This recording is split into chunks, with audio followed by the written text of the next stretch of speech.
بسم اللہ الرحمن الرحیم نحمده ونصلی علی رسوله الکریم اما بعد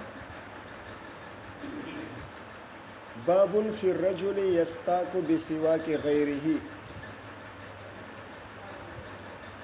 یہ باب ہے اس شخص کے بارے میں جو کسی اور کے مسواک کو استعمال کرتا ہے۔ هل يجوز ذلك الفعل ام لا يجوز؟ آیا غیر کے مسواک کو استعمال کرنا یہ جائز ہے یا نہیں؟ ایک زمانے میں یہ بات مشہور تھی اور آج کل بھی مشہور ہے کہ 3 چیزوں میں شرکت نہیں کرنی چاہیے۔ ایک مسواک، ایک وہ سرمے کی جو سلائی ہوتی ہے جس کو آنکھوں میں پھیرا جاتا ہے اس میں، اور کنگھی میں۔ ان 3 چیزوں میں شرکت نہیں کرنی چاہیے، یہ بات مشہور تھی۔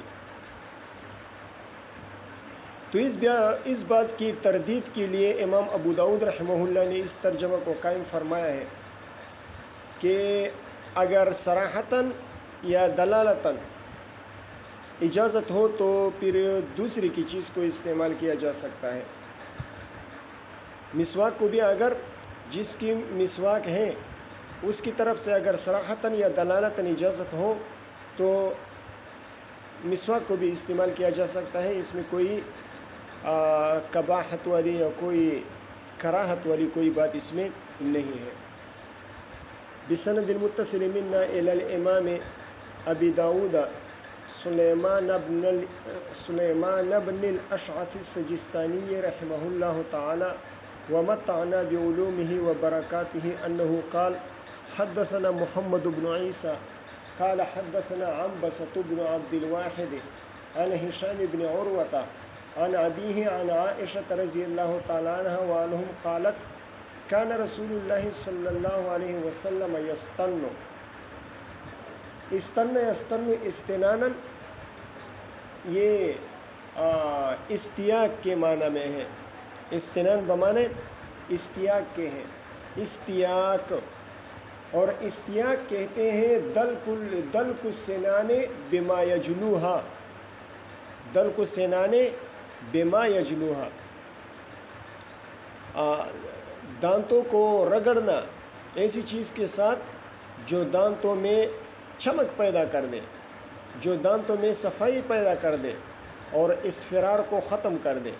ٹھیک ہے، حضور صلی اللہ علیہ وسلم مسواک فرما رہے تھے، وَعِنْدَهُ رَجُلَانِ، اور حضور صلی اللہ علیہ وسلم کے پاس 2 آدمی بیٹھے ہوئے تھے۔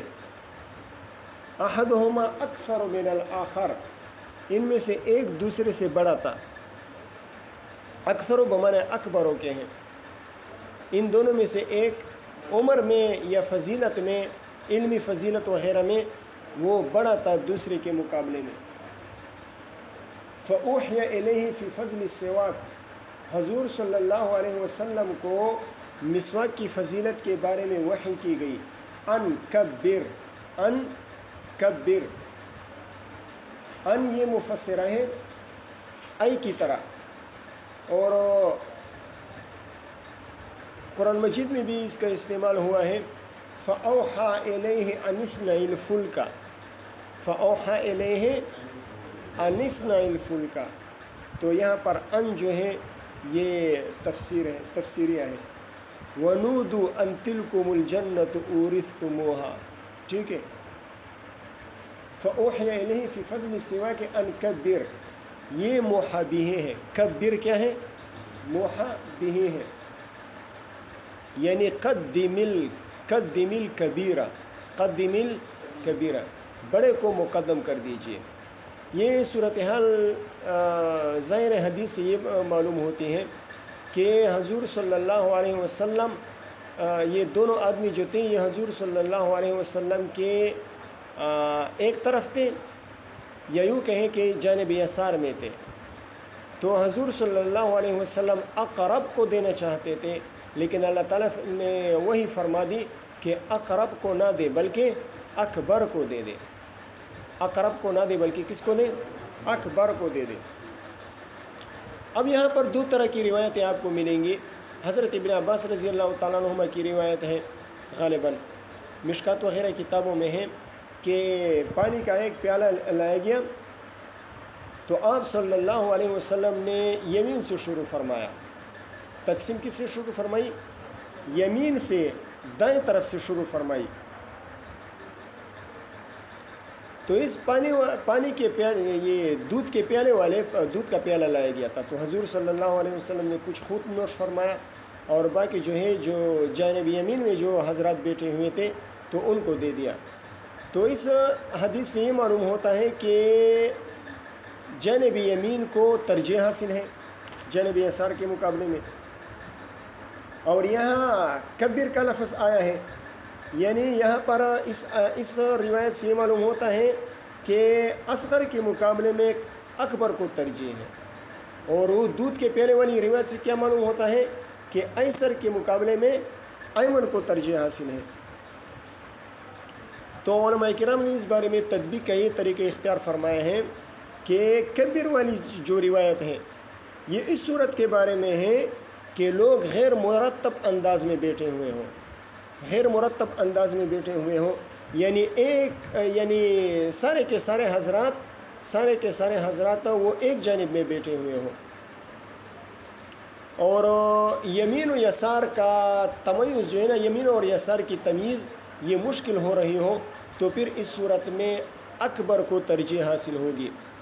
لیکن اگر ایسے لوگ ہوں کہ مرتب انداز میں بیٹھے ہوئے ہوں، بعض حضرات دائیں طرف بیٹھے ہوئے ہوں اور بعض حضرات بائیں طرف بیٹھے ہوئے ہوں، تو پھر اس صورت میں تقدیم الاکبر علی الاصغر نہیں ہوگا، بلکہ اس صورت میں جانب یمین کو ترجیح حاصل ہوگی جانب یسار پر.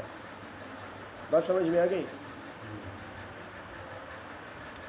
چاہے جانب یمین والے وہ اصغر ہی کیوں نہ ہو، اگر مرتب انداز میں بیٹھے ہوئے ہوں، بعض حضرات بیٹھے ہوئے ہوں دائیں طرف، بعض حضرات بیٹھے ہوئے ہوں بائیں طرف، تو پھر کس کو ترجیح حاصل ہوگی؟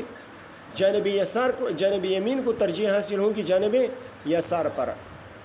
اب چاہے جانب یمین میں اکبر ہو یا اصغر ہو، اس سے پھر کوئی فرق نہیں پڑے گا.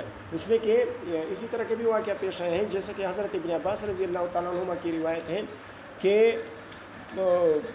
دودھ کا پیالہ لایا گیا، حضور صلی اللہ علیہ وسلم نے نوش فرمایا اور حضور صلی اللہ علیہ وسلم کے دائیں طرف حضرت ابن عباس رضی اللہ تعالیٰ عنہما بیٹھے ہوئے تھے. تو غالباً حضرت ابن عباس رضی اللہ تعالیٰ عنہما تھے، اور بائیں جانب کبار صحابہ کرام بیٹھے ہوئے تھے. لیکن حضور صلی اللہ علیہ وسلم نے کبار صحابہ کو چھوڑ کر حضرت ابن عباس رضی اللہ تعالیٰ عنہما کو وہ پیالہ دے دیا. کیوں؟ اس لیے کہ وہ جانب یمین میں بیٹھے ہوئے تھے. تو اس سے میں نے عرض کیا کہ اگر مرتب انداز میں لوگ بیٹھے ہوئے ہوں تو پھر اکبر اور اصغر کے اعتبار سے ترجیح نہیں ہوگی، بلکہ ایمن اور ایسر کے اعتبار سے ترجیح حاصل ہوگی، اور ایمن کو ایسر پر ترجیح ہوگی چاہے وہ ایمن والا اصغر کیوں نہ ہو. بات سمجھ میں آ رہی ہے؟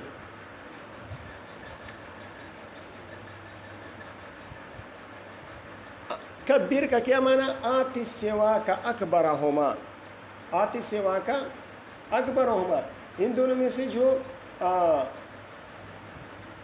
بڑا ہو عمر میں یا علم و فضل میں تو اس کو مسواک دے دیجیے. ٹھیک ہے؟ بات سمجھ میں آ رہی ہے؟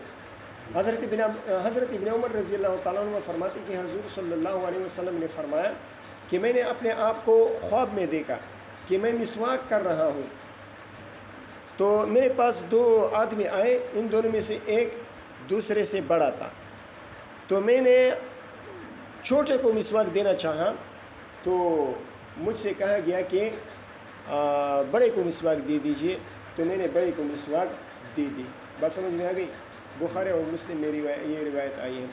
قال احمد بن حزم قال لنا ابو سعید هو ابن العربی هذا مما تفرد به اہل المدینہ.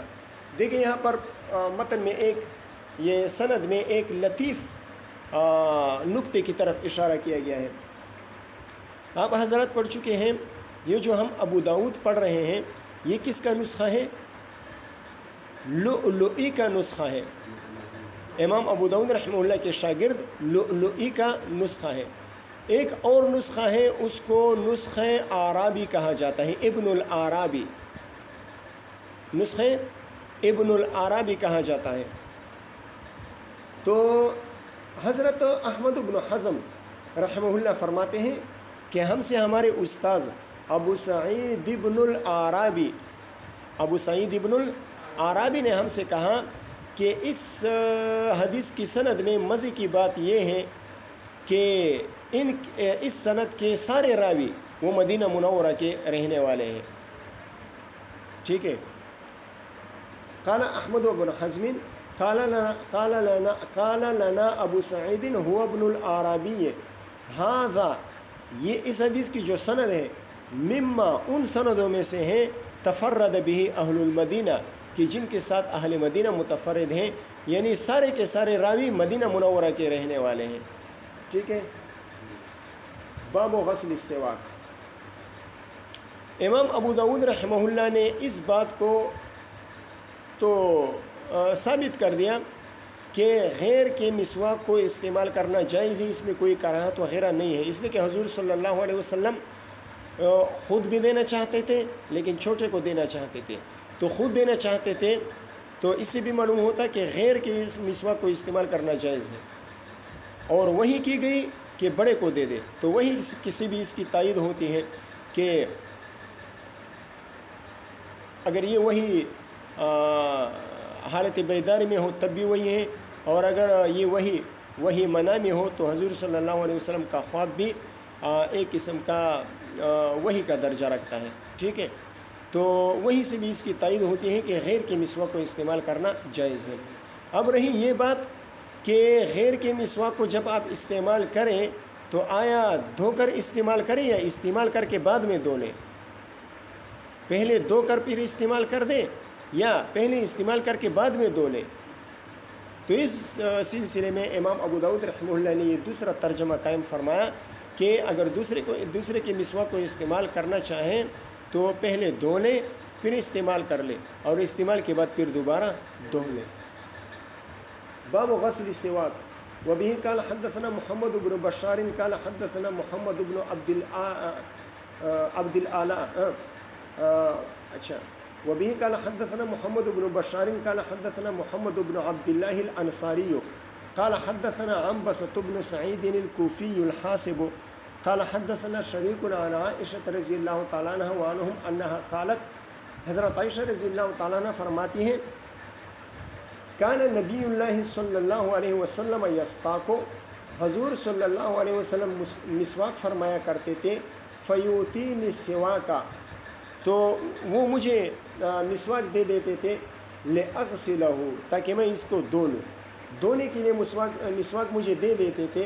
فأبدأ باستعمال السواک قبل الغسل، میں حضور صلی اللہ علیہ وسلم کے مسواک کو دھونے سے پہلے استعمال کر لیا کرتی تھی، منہ میں پیر لیا کرتی تھی، دانتوں کو سے رگڑ لیا کرتی تھی. کیوں؟ لینیل البرکت بریق النبی صلی اللہ علیہ وسلم، حضور صلی اللہ علیہ وسلم کے ریق مبارک سے، تھوک مبارک سے برکت حاصل کرنے کے لیے میں یہ نہیں چاہتی تھی کہ میں اس کو دھو لوں اور حضور صلی اللہ علیہ وسلم کی ریق مبارک وہ پانی کے ساتھ بہہ جائے، تو میں استعمال کر لیتی تھی تاکہ حضور صلی اللہ علیہ وسلم کے مبارک تھوک جو ہے وہ میرے منہ میں اور میرے پیٹ میں چلا جائے. ٹھیک ہے. فأبدأ به فأستاك به تبركا ثم أغسله تأدبا، میں برکت کو حاصل کرنے کے لیے اس کو استعمال کر لیتی تھی، اور ثم أغسله تأدبا، پھر ادب کے طور پر اس کو دھو لیا کرتی تھی. وأدفعه إليه، اور حضور صلی اللہ علیہ وسلم کے حوالے کر لیا کرتی تھی استعمال کے لیے. یا یہ بھی ہو سکتا ہے کہ اس وقت تو میں اپنے پاس رکھ لیا کرتی تھی، تو جب دوسرے موقع پر حضور صلی اللہ علیہ وسلم کو مسواک کی ضرورت پڑتی تو وأدفعه إليه، میں ان کو دے دیتی تھی. وأدفعه إليه کا مطلب یہ نہیں ہے کہ اسی وقت دے دیتی تھی، یہ بھی احتمال ہے، لیکن راجح احتمال یہ ہے کہ کہ میں اپنے پاس رکھ لیا کرتی تھی، پھر جب دوسرے موقع پر حضور صلی اللہ علیہ وسلم کو ضرورت پیش آتی تو میں ادفعہ الیہ، وہ مسواک حضور صلی اللہ علیہ وسلم کو دے دیتی تھی۔ کافی ہے، جمعرات ہے آج، بس یہ کافی ہے۔